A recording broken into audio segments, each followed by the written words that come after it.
Shin Fa Xiang episode 999 Sutra Terata yang Menakjubkan Bab 7 Perumpamaan Kota Gaib. Buddha memutar roda Dharma untuk menghancurkan rintangan dari delusi. Buddha membabarkan ajaran 4 kebenaran mulia, 12 nidana dan 6 paramita.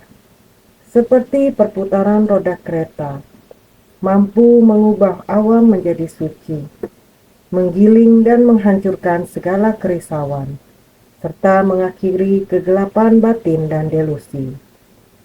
Buddha membabarkan Dharma untuk menyelamatkan para makhluk, disebut sebagai memutar roda Dharma.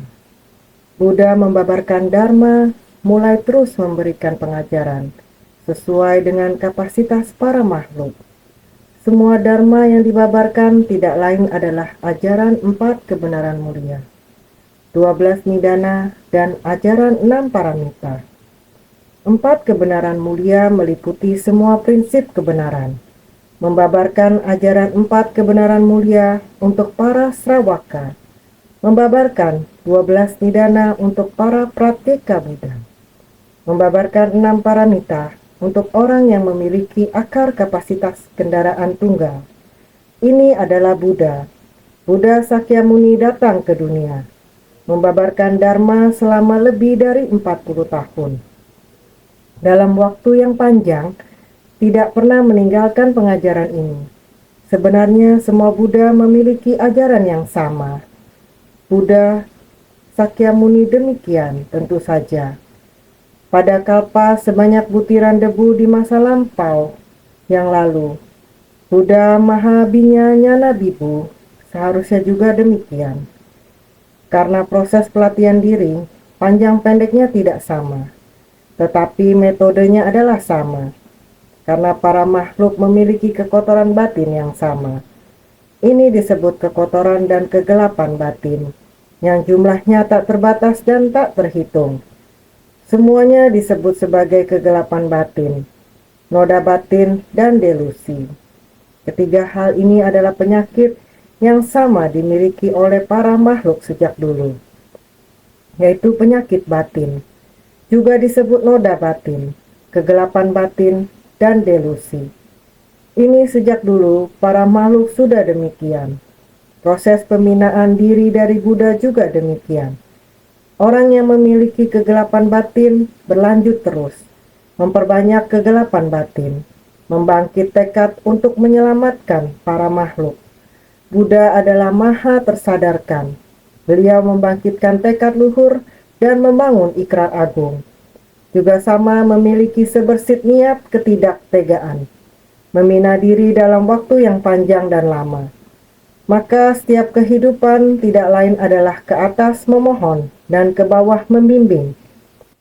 Ke atas terus memohon ajaran, ke bawah demi para makhluk terus bersumbangsi. Sama seperti roda kereta, harus bergerak, roda terus berputar, mengubah awam menjadi suci, memerlukan pelatihan diri yang konstan tiada henti, ibarat seperti roda kereta. Di antara 6 paramita, ada upaya bersemangat memiliki arti yang sama. Tidak boleh berhenti, harus tetap melangkah maju ke depan.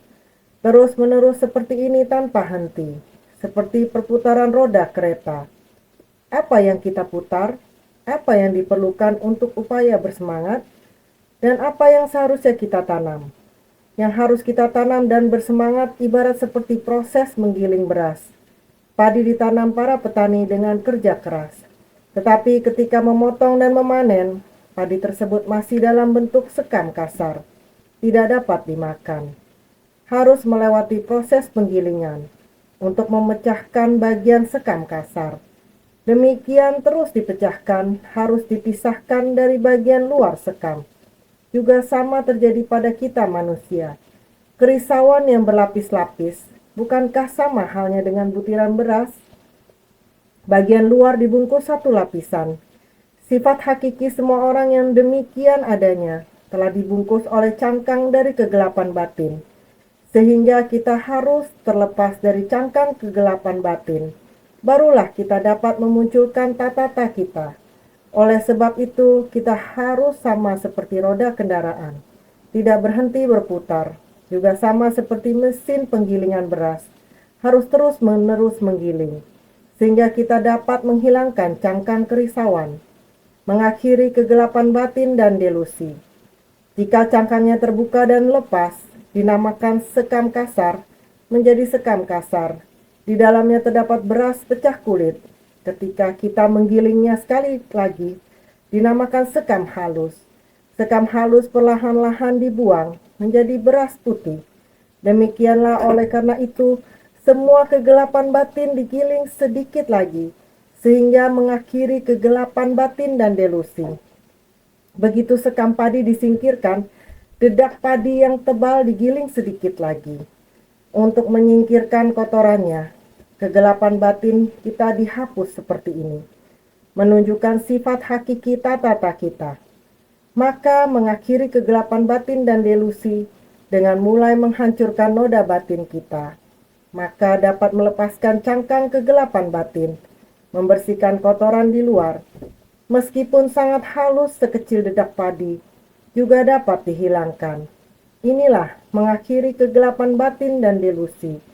Inilah alasan Buddha datang ke dunia, membabarkan Dharma kepada kita, supaya kita mendengarkan suaranya, memahami wujud penderitaan kehidupan, memberitahukan prinsip kebenaran alasan kita datang ke dunia.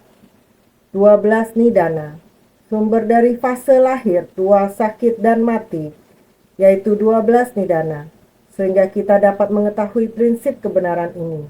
Adalah penderitaan, ketidaktahuan berulang-ulang seperti ini, menciptakan banyak sebab dan kondisi pendukung. Sebab dan kondisi pendukung yang tidak baik menyatu. Ikatan nafsu, benci, asmara, dan dendam terjalin terus-menerus, sehingga kita dapat memahami dengan jelas bahwa ini adalah gabungan dari sebab dan kondisi pendukung. Setelah kita memahami prinsip kebenaran, kita harus melatih diri. Bukan hanya melatih diri sendiri, Buddha juga memberitahukan kita harus menapaki jalan bodhisattva, masuk ke kerumunan orang banyak, setiap hari mengatakan hal demikian. Benar-benar harus masuk ke tengah orang banyak. Semua orang harus menjadi bodhisattva.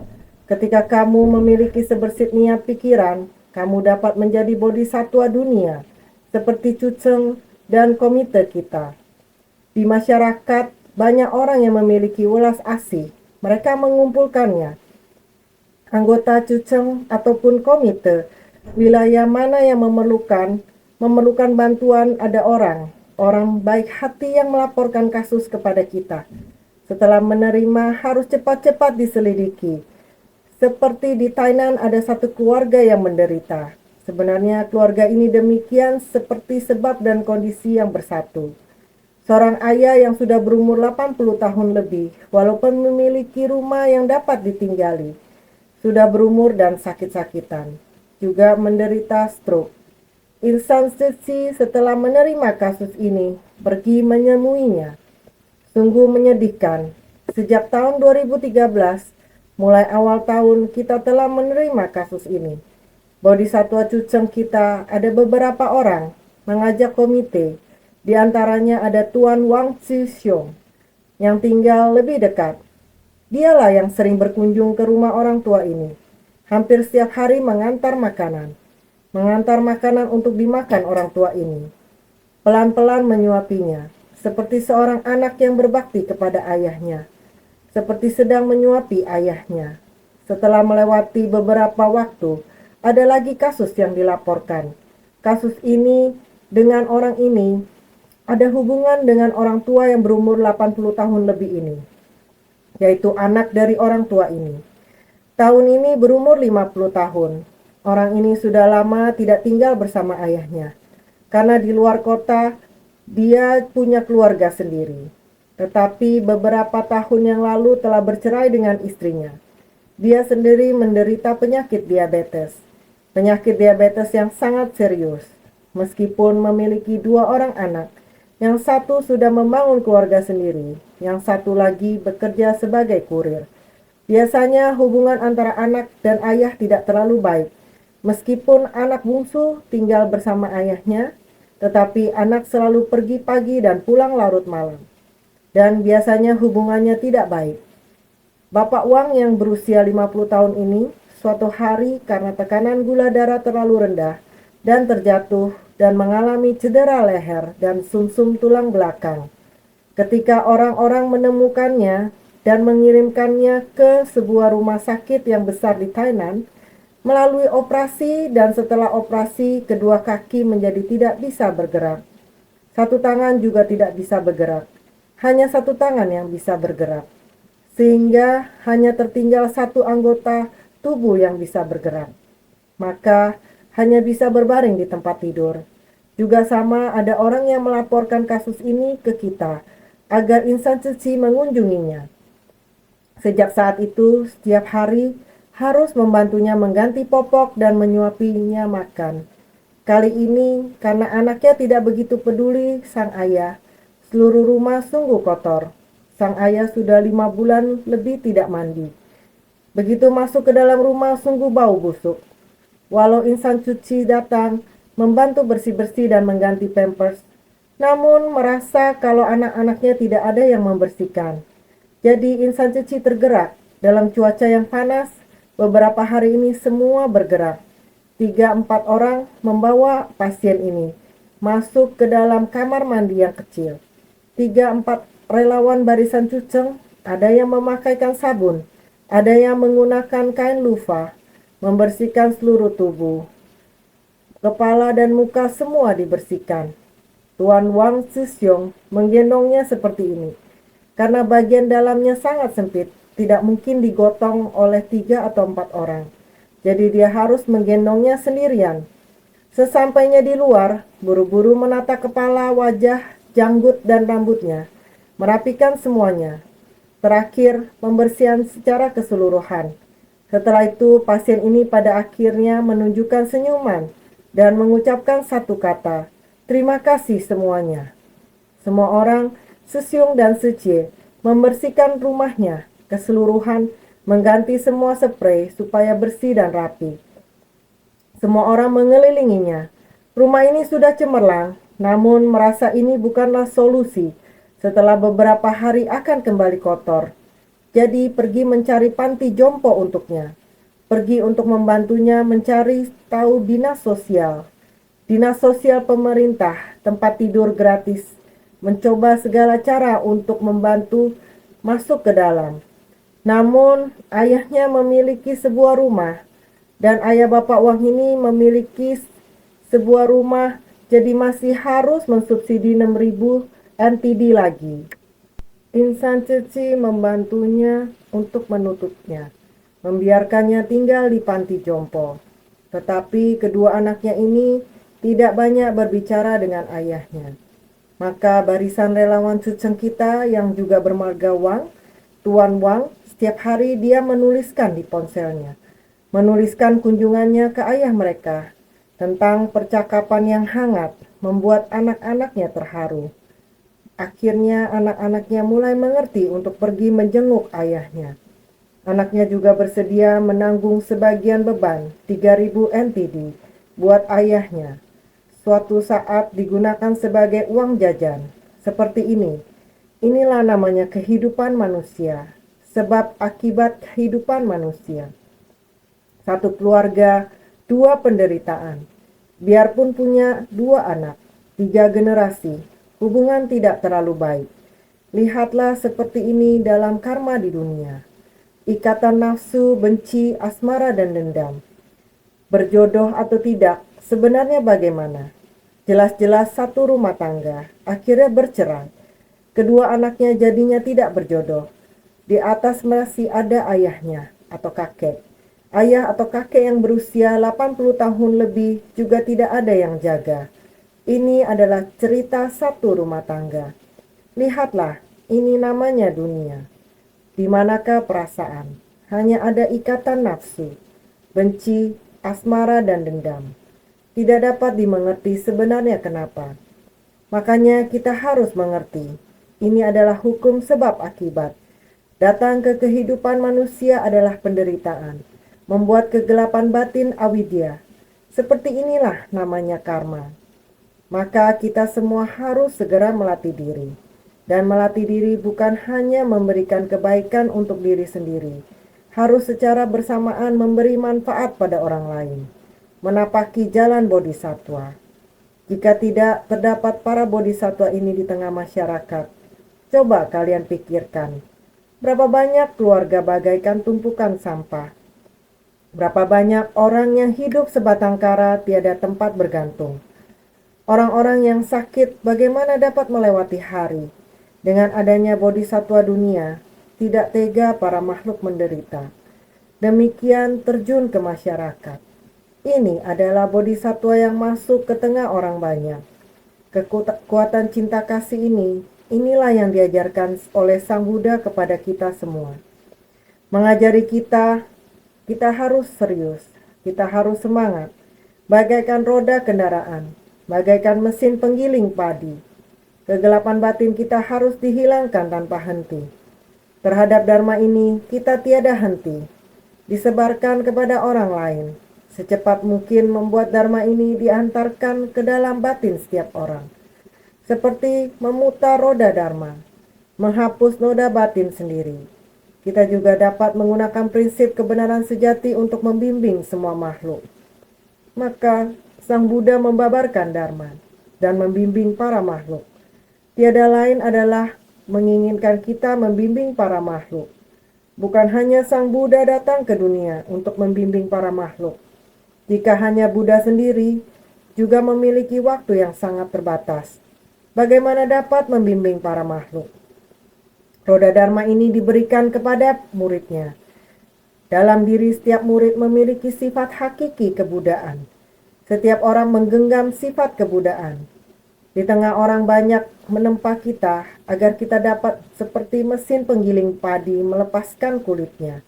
Membuat kita berjalan di jalan bodhisatwa agar lebih murni.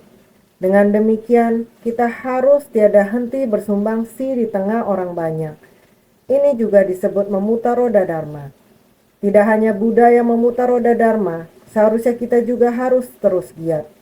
Kita juga harus terus menyebarkan Buddha Dharma di dunia. Jika tidak, naskah sutra sebelumnya demikian mengatakan, para makhluk adalah dari kegelapan masuk ke kegelapan lagi. Tidak pernah mendengar nama Buddha selamanya. Sekarang, Buddha telah memperoleh jalan damai dan tanpa kebocoran yang terunggul. Kami sekalian beserta para dewa demi memperoleh manfaat terbesar. Itu sebabnya semua bersembah sujud dan berlindung pada yang paling dimuliakan. Sutra Teratai Bab 7, Bab Perumpamaan Kota Gaib. Buddha Maha Minya Yana Bibu telah mencapai kebudaan. Para dewa dan manusia merasa sangat sukacita.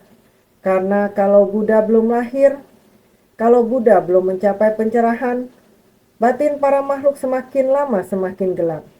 Dan mereka menciptakan karma buruk di dalam kegelapan. Selamanya mereka tidak akan dapat melihat Buddha. Selamanya mereka tidak akan menyadari sifat kebudaan yang ada di dalam batinnya sendiri. Sehingga harus ada Buddha yang hadir di dunia untuk mengajari dan menjadi teladan di dunia. Untuk mengajarkan kepada kita bagaimana melatih diri, para dewa, manusia, dan mereka yang melindungi Dharma merasa sangat sukacita. Mereka bersembah sujud, berlindung kepada yang maha tercerahkan, yang tiada tara. Naskah sutra berikutnya menyebutkan, pada ketika itu, 16 orang pangeran sehabis memuji Buddha dengan syair ini, memohon kepada Bhagawan untuk memutar roda Dharma. Semua mengucapkan kata-kata ini. Sekiranya Bhagawan membabarkan Dharma, akan banyak yang memperoleh keamanan dan kedamaian. Sutra Teratai Bab 7, Bab Perumpamaan Kota Gaib. Beberapa waktu telah berlalu, karena setelah Buddha mencapai kebudaan, para dewa dan manusia memuji, merasakan sukacita, mulai bersarana. Sejak itu 16 pangeran juga mulai meninggalkan kehidupan berkeluarga. Setelah mereka meninggalkan kehidupan berkeluarga, mereka juga mendengarkan Buddha membabarkan Dharma, dimulai dari 4 kebenaran mulia dan 12 nidana, hingga 6 paramita dan puluhan ribu prakteknya. Jadi, 16 pangeran tekun bersemangat melatih diri.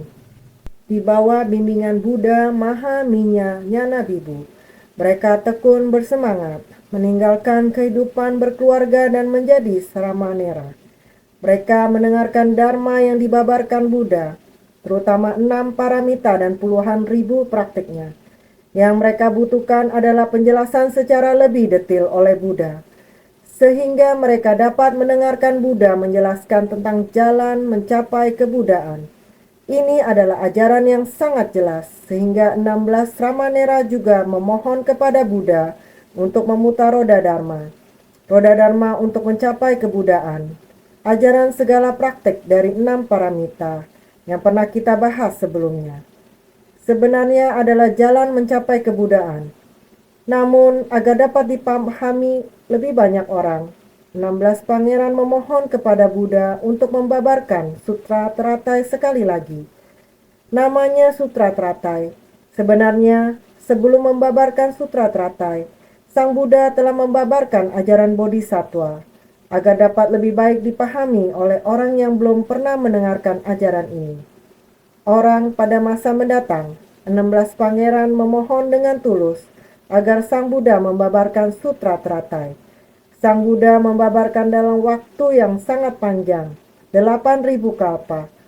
Setelah Sang Buddha memasuki Samadhi, Sutra Teratai mulai dibabarkan kembali oleh ke-16 pangeran ini ke berbagai daerah, dengan harapan Sutra Teratai ini dapat diulang berkali-kali oleh Buddha dan Sramanera, tak henti-henti diulang, mewariskan Sutra Teratai ke dunia ini, sehingga yang belum dengar dapat mendengarkannya. Buddha Mahabhinya Nyana Bibu membabarkan Sutra Teratai menggunakan waktu sepanjang 8.000 kalpa. Hanya Sutra Teratai ini saja telah menggunakan waktu 8.000 kalpa. Buddha Sakyamuni membahas Sutra Teratai hanya dalam waktu 7 tahun. Sedangkan Mahabhinya Nyana Bibu Buddha menggunakan waktu 8.000 kalpa untuk membahas Sutra Teratai. 8.000 kalpa itu begitu lama. Menggunakan 8.000 kalpa untuk membahas Sutra Teratai. Sutra Teratai setelah selesai dibahas, beliau masuk ke kondisi kediaman dari keheningan. Berapa lama? Waktu dalam kondisi kediaman dari keheningan adalah 84.000 kalpa. Buddha membabarkan Sutra Teratai selama 8.000 kalpa, kemudian memasuki ruang penuh keheningan. Selama 84.000 kalpa, memasuki samadhi dalam keheningan. Pada ketika ini, 16 orang pangeran masing-masing menaiki singgasana Dharma. Selama 84.000 kalpa mengulangi pembabaran Sutra Teratai kepada 4 kelompok murid. Sekarang, masing-masing dari mereka telah mencapai kebudaan sebagai Tathagata pada 8 penjuru angin. Selama waktu ini, beliau diam-diam memasuki samadhi dalam keheningan di ruang meditasinya. Beliau berdiam memasuki samadhi selama 84.000 kalpa. Selama waktu yang panjang ini, 16 pangeran di tempat yang berbeda, masing-masing menaiki singgasana Dharma. Dharmasana, jalan yang tembus ke segenap arah.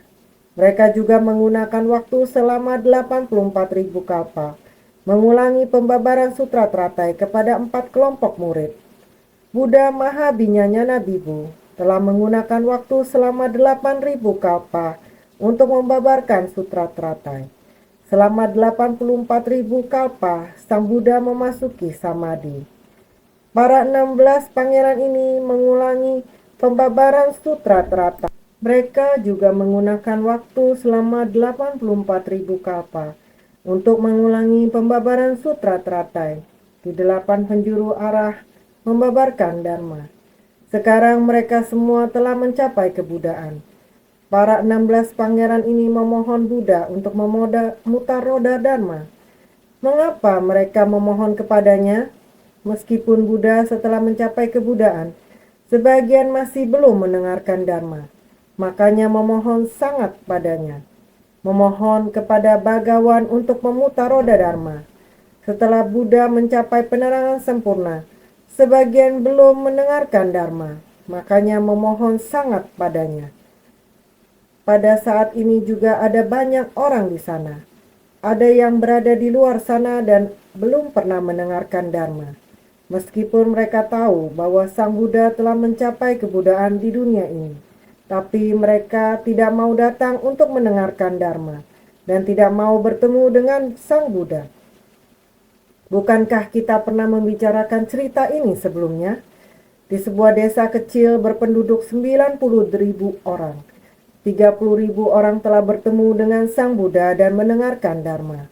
30.000 orang lainnya telah mendengar nama Buddha, tapi mereka juga belum bertemu dengan Sang Buddha. Mereka juga tidak mendengarkan Dharma. Sisanya 30.000 orang, mereka bahkan belum pernah mendengar nama Buddha. Jadi, bagaimana mereka bisa bertemu dengan Sang Buddha dan mendengarkan Dharma? Ini sangat disayangkan. Setelah Buddha mencapai penerangan sempurna, tapi masih ada orang yang belum bertemu dengan Buddha dan belum pernah mendengarkan dharmanya. Jadi mereka memohon padanya, memohon agar Buddha membabarkan dharma. Jadi Buddha terhadap para dewa dan manusia menerapkan maha cinta kasihnya, sehingga akan banyak yang memperoleh keamanan dan kedamaian. Menerapkan maha belas kasih sehingga akan banyak yang dikasihani dan memperoleh manfaat. Dengan sebab dan kondisi yang demikian, seperti Buddha Sakyamuni yang terus-menerus memuji Dharma Buddha dan kebijaksanaan Buddha, Sariputta paham akan maksud hati Buddha, sehingga saat itu dia memohon sebanyak 3 kali agar Buddha menyampaikan dengan lebih jelas lagi tentang kondisi tatata. Bagaimana agar bisa kembali pada jalan dari tatata. Memohon agar Buddha menyampaikan kepada semua orang dengan lebih jelas lagi. Sehingga dia memohon sebanyak 3 kali. Barulah secara resmi Sang Buddha membabarkan Sutra Teratai. Jadi sebelumnya bagian depan dari Sutra Teratai, yaitu Sutra Makna Tanpa Batas telah dibabarkan. Namun, demi orang di masa depan bisa lebih jelas lagi, di era Buddha Sakyamuni. Jadi selama di persamuan ini, Sariputra memohon agar Buddha membabarkan dengan lebih jelas lagi, sehingga kita ada Sutra Teratai sekarang ini, sama dengan di era Buddha Mahabinyanyana Bibu. 16 Ramanera memohon Buddha membabarkan Sutra Teratai. Buddha menggunakan waktu yang demikian panjang untuk itu, kemudian memasuki Samadhi. Selanjutnya 16 Ramanera mengulangi apa yang disampaikan Buddha. Inilah anak-anak Buddha, mewariskan Dharma dari Buddha. Setiap orang memilikinya, yakni dilahirkan ayah. Kita semuanya memiliki sifat kebudaan sendiri. Sifat kebudaan sendiri. Kita sendiri tetap masih ada. Jadi kita harus membangkitkan welas asih agung kita. Welas asih agung untuk memberikan kedamaian bagi para makhluk, memberikan rasa empati pada para makhluk, memberikan manfaat bagi para makhluk. Ini muncul dari lubuk hati. Sifat hakiki tata, sifat kebudaan masing-masing. Dengan kemahatauan Buddha mampu mengetahui kapasitas dan sifat dari semua makhluk. Dikarenakan kebijaksanaan Buddha, memahami kapasitas dan sifat dari semua makhluk. Semua keinginan dan kesenangan dari para makhluk, serta jalinan jodoh selama 3 masa. Apa yang ingin didengarnya? Dharma seperti apa yang bisa diterima dan diyakini para makhluk ini? Beliau kemudian membabarkan Dharma, juga memutar roda Dharma. Dengan kemahatauan Buddha, mampu mengetahui kapasitas dan sifat dari semua makhluk, keinginan dan kesukaan mereka, serta jalinan jodoh selama 3 masa, sehingga memutar roda Dharma tiada tara kepada mereka. Pada masa Buddha Sakyamuni ini, kita dapat melihat kembali pada kalpa masa tak terhingga sebelumnya. Berharap pada zaman Buddha Sakyamuni, kita dapat terus mewariskan ke zaman berikutnya. Harus terus mewariskan dari masa kita saat ini, diwariskan hingga masa Maitreya mencapai kebudayaan. Demikian agar roda Dharma tanpa henti-hentinya berputar, sehingga perlu ada orang yang memohon. Inilah jalinan jodoh, seperti Buddha dan Sariputra.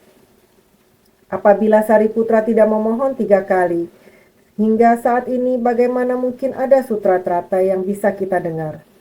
Demikian harus memohon, datang untuk memuji kebajikan Buddha, dan merayakan keberuntungan diri sendiri. Memohon datang untuk memuji kebajikan Buddha, dan merayakan keberuntungan diri sendiri, mesti berkeinginan untuk mendengarkan Dharma, supaya memperoleh buah kesucian.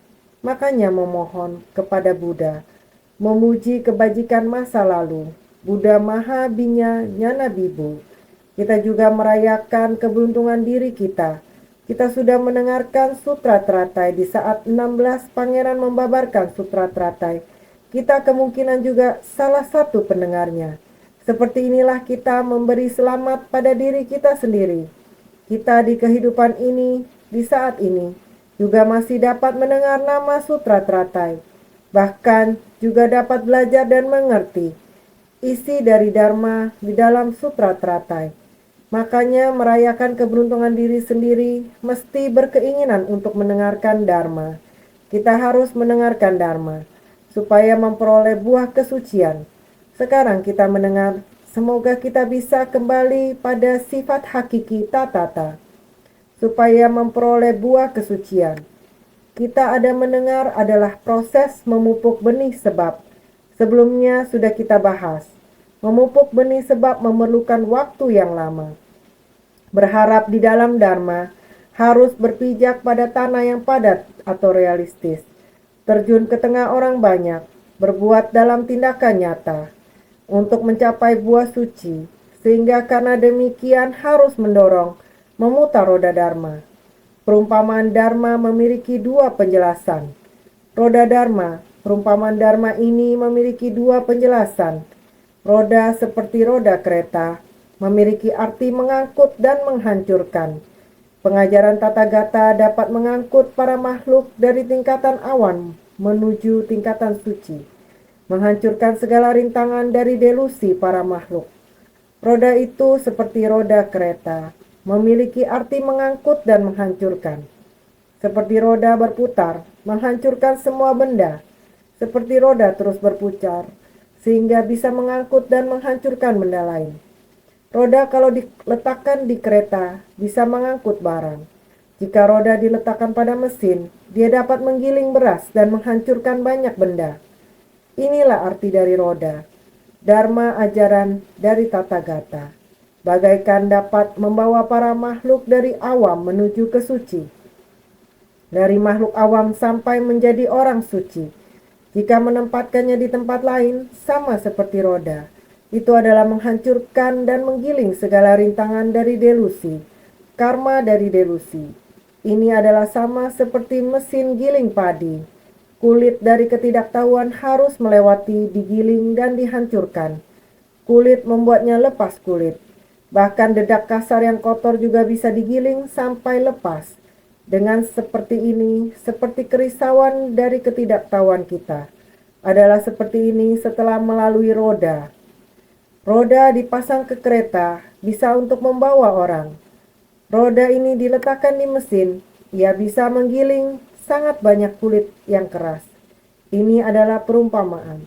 Tempat di mana kereta berjalan, tempat yang dilalui adalah tidak berhenti. Sangat banyak, tidak berhenti untuk beristirahat. Seperti ini tidak berhenti. Perumpamaan menyebarkan ajaran agung tidak berhenti terus disebarkan. Di samping itu, mara dan kesesatan tidak akan mampu melawan Dharma kita. Dharma kita sudah pasti mampu menggiling dan menghancurkan kesesatan mara. Nilai kebenaran yang seperti apa? Nilai kebenaran dari Buddha Dharma adalah yang paling nyata. Jadi dikatakan banyak sekali cangkang kegelapan batin, banyak sekali mara dan kesesatan. Tempat di mana kereta berjalan, belalang tidak akan mampu menghadangnya. Sebagai perumpamaan ketika ajaran agung diajarkan, mara dan kesesatan tidak akan mampu melawannya. Di mana 30 ruji jari-jari dengan satu tromol membentuk satu roda, dikarenakan ada lubang di tengah tromol, barulah kereta berfungsi. Dipancarkan keluar seperti ini. Putarannya mampu menggiling dan menghancurkan sangat banyak kulit ketidaktahuan.